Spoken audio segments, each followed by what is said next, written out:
dear viewers, welcome you all to Dr. Madhu's Physio Classes.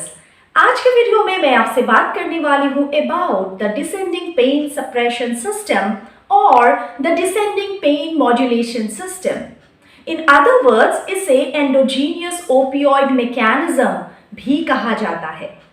Electrotherapy treatment prescribe करने से पहले बहुत ज़रूरी है कि फिजियोथेरेपी सब्जेक्ट पढ़ रहे एक स्टूडेंट को ये पता हो कि पेन मॉड्यूलेशन आखिर होता कैसे है.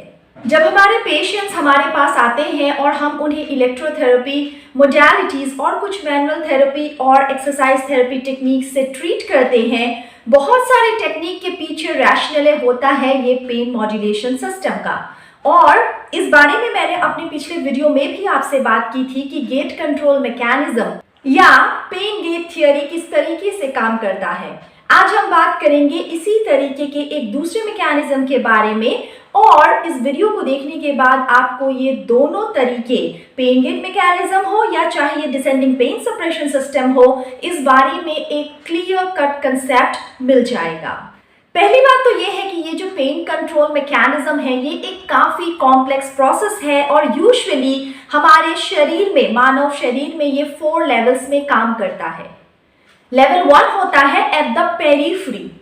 पेरिफेरी का मतलब होता है पेन का जो सोर्स है, जिस वजह से पेन हो रहा है, उसे कहा जाता है पेरिफेरी. अपने पिछले video pain gate theory related video में मैंने आपको नोसिसेप्टर्स के बारे में कहा था. वो पेरिफेरल नर्व एंडिंग्स जो पेन सेंसेशंस को रिसीव करते हैं. तो आप कह सकते हैं नोसिसेप्टर्स क्या करते हैं, नॉक्शियस या पेनफुल स्टिमुलाई के अगेंस्ट रिस्पॉन्ड करते हैं. एक एक्शन पोटेंशियल जनरेट होता है और ये आगे की तरफ जाता है, जाकर dorsal horn of spinal cord में पहुंचता है.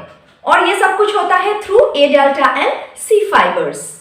इस बारे में मैंने डिटेल डिस्क्रिप्शन पिछले वीडियो में किया हुआ है, तो मैं यहाँ पे उसका डिटेल डिस्कशन नहीं करूंगी. नॉर्मल कंडीशंस में ये नोसिसेप्टर्स इनएक्टिव होते हैं. जब भी कोई पेनफुल या नॉक्शियस स्टिमुलाई मिलता है एक इंडिविजुअल को किसी भी पेरिफेरल एरिया में, फिर क्या होता है, वहां से ये नोसिसेप्टर्स एक्टिवेट होते हैं. एक्टिवेट होकर जब ये रिस्पॉन्ड करते हैं तो यहाँ पे प्रोस्टाग्लैंडिन नामक एक वस्तु रिलीज होता है. जब प्रोस्टाग्लैंडिन रिलीज होता है, उसके आगे नोसिसेप्टर्स अपने सिग्नल्स को, पेन इंपल्सेस को लेकर जाते हैं to the level of dorsal horn of spinal cord, और वहां पे रिलीज होता है सब्सटेंस पी, जो आगे जाकर सेकेंड ऑर्डर न्यूरॉन की डीपोलराइजेशन करता है और इन पेन इंपल्सेस को आगे की ओर लेकर जाता है towards the lateral spinothalamic tract. तो पेन मॉड्यूलेशन का जो दूसरा लेवल होता है वो होता है at the level of dorsal horn of spinal cord, जहां पे सब्सटेंशियल जेलाटिनोसा होता है और मार्जिनल न्यूक्लियस होता है. इस बारे में मैंने अपने पिछले वीडियो में बात की है, आप उस वीडियो को एक बार रेफर जरूर करें. इसी लेवल पे मेल्जक एंड वॉल द्वारा पोस्टुलेट किया गया स्पाइनल पेन गेट थियरी या फिर जो गेट कंट्रोल थियरी है वो काम करता है. लेवल 3 ऑफ पेन मॉड्यूलेशन होता है through the descending pain pathway या फिर through the endogenous opioid mechanism, जिसकी चर्चा अभी मैं डिटेल्स में करने वाली हूँ. ये जो डिसेंडिंग इनहिबिटरी सिस्टम है ऑफ पेन मॉड्यूलेशन, ये काम करता है at the level of substantia gelatinosa, जहां पे ओपियोइड्स के रिलीज होने की वजह से पेन इनहिबिट होता है between the first order and second order neuron. ये जो डिसेंडिंग पाथवे है ये स्टार्ट होता है मिड ब्रेन के periaqueductal area of grey matter से, और ये फिर नीचे की ओर आता है टुवर्ड्स मेडुला. यहाँ पे एक न्यूक्लियस होता है रैफे न्यूक्लियस, और इस रैफे न्यूक्लियस से होते हुए स्पाइनल कॉर्ड के डॉर्सल हॉर्न तक ये पहुंचता है. इसके आगे ये पाथवे सेरोटोनिन और नॉर एड्रीनर्जिक न्यूरॉन्स रिलीज करते हैं ताकि फर्स्ट ऑर्डर न्यूरॉन के प्रीसाइनेप्टिक क्लैफ्ट से सब्सटेंस पी रिलीज ही ना हो. इसके अलावा ये एंडोर्फिन और एनकेफेलिन नामक ओपियोइड्स भी रिलीज करते हैं before stimulating the inhibitory interneuron. इससे भी प्रीसाइनेप्टिक इनहिबिशन होती है ऑफ सब्सटेंस पी. अब अगर सब्सटेंस पी ही नहीं होगा तो आगे जाकर सेकेंड ऑर्डर न्यूरॉन का डीपोलराइजेशन नहीं होगा. अगर डीपोलराइजेशन नहीं होगा मतलब इसके आगे जो पेन के इंपल्सेस थे और सिग्नल्स थे वो आगे जाएंगे ही नहीं और लैटरल स्पाइनोथैलेमिक ट्रैक्ट तक पहुंचेंगे ही नहीं. तो एक पेशेंट को या फिर एक बंदे को पेन फील नहीं होगा। तो ये होता है डिसेंडिंग पेन सप्रेशन सिस्टम या एंडोजीनियस ओपियोइड मैकेनिज्म। इसके आगे लेवल 4 में एट द कॉर्टिकल लेवल या कॉर्टेक्स के लेवल में भी पेन मॉड्यूलेशन कुछ हद तक होता है। पेनफुल या नॉक्सियस स्टिमुलस कैसे जाकर कॉर्टेक्स तक पहुंचता है, इसके रिलेटेड मैंने एक डायग्रामेटिक रिप्रेजेंटेशन अपने लास्ट वीडियो में किया हुआ था और आपको समझाया था as a third order neuron किस तरीके से लैटरल स्पाइनोथैलेमिक ट्रैक के थ्रू पेन सेंसेशन कॉर्टेक्स तक पहुंचता है। अब जब पेन कॉर्टिकल लेवल तक पहुंच जाता है, वहां पे 2 वे में इसका मॉड्यूलेशन होता है। कॉर्टेक्स क्या करता है, मिड ब्रेन में मौजूद periaqueductal area of grey matter को एक्टिवेट करता है और मैंने इससे पहले लेवल 3 में आपको समझाया था जब भी periaqueductal area of grey matter activate हुआ, इसके आगे क्या होगा, इसके आगे डिसेंडिंग पेन सप्रेशन सिस्टम भी एक्टिवेट होगा, जिसे top down control of pain mechanism भी कहते हैं।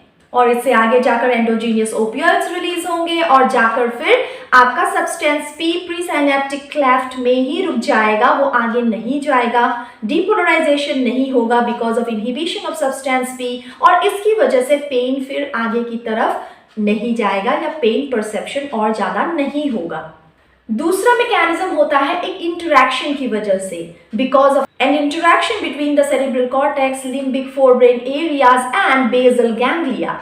इस इंटरैक्शन की वजह से ये जो स्टिमुलस एक्चुअली नॉक्सियस या पेनफुल स्टिमुलस था, उसकी परसेप्शन अब होने लगती है एज अ नॉन नॉक्सियस या फिर नॉन पेनफुल स्टिमुलस की तरह से, और इसकी वजह से सेरिब्रम में जो सेरिब्रल ब्लड फ्लो है वो बढ़ता है और सेरिब्रल ब्लड फ्लो बढ़ने की वजह से एक प्लेसिबो एनाल्जेसिया का एक्टिवेशन होता है। और इस इंटरैक्शन की वजह से और एक बात होती है, वो होती है stimulation of the descending pain suppression system, जो हमने लेवल 3 में समझा है। सो अल्टीमेटली इन 4 लेवल्स में, at the periphery, at the dorsal horn of spinal cord, by the descending pathways और at the level of cortex, ये 4 level पे pen का मॉड्यूलेशन होता है। कुछ फिजियोथेरेप्यूटिक टेक्निक्स है, फॉर एग्जांपल लो टेंस या फिर ice, ultraviolet counter irritation, transverse frictions, इन सब से ये जो डिसेंडिंग पेन सप्रेशन सिस्टम है इसका एक्टिवेशन होता है और पेशेंट को पेन रिलीफ मिलता है। आज के इस वीडियो से और मेरे previously published video on pain ये थियोरी से ये पता चलता है कि हम फिजियोथेरेपिस्ट एक बहुत ही अहम रोल प्ले करते हैं in pain modulation at different levels of the pain modulation system. अब आगे जब हम ट्रीटमेंट टेक्निक्स के बारे में पढ़ेंगे तो बस ये मेंशन किया जाएगा कि ये particular treatment gate control theory पे काम करता है, ये particular treatment descending pain suppression theory पे काम करता है। तो इसके लिए बहुत जरूरी था इस फिजियोलॉजी को समझना। आई होप आपके ये 2 कंसेप्ट्स क्लियर हो गए होंगे। अगर आपको ऐसा ही एक्सप्लेनेशन चाहिए about any of the topics related to the physiotherapy course, आप मुझे कमेंट कर सकते हैं। मेरे किसी भी वीडियो के कमेंट बॉक्स में कमेंट कीजिए और मुझे बताइए आप कौन से और टॉपिक्स पर डिस्कशन सुनना पसंद करेंगे। Thank you for watching my videos अच्छे लगे तो चैनल को जरूर सब्सक्राइब कीजिएगा, नोटिफिकेशन बेल को हिट करना मत भूलिए ताकि अगले वीडियो के बारे में आपको जानकारी जल्दी ही मिल जाए। Thank you so much. Keep watching my channel. See you soon.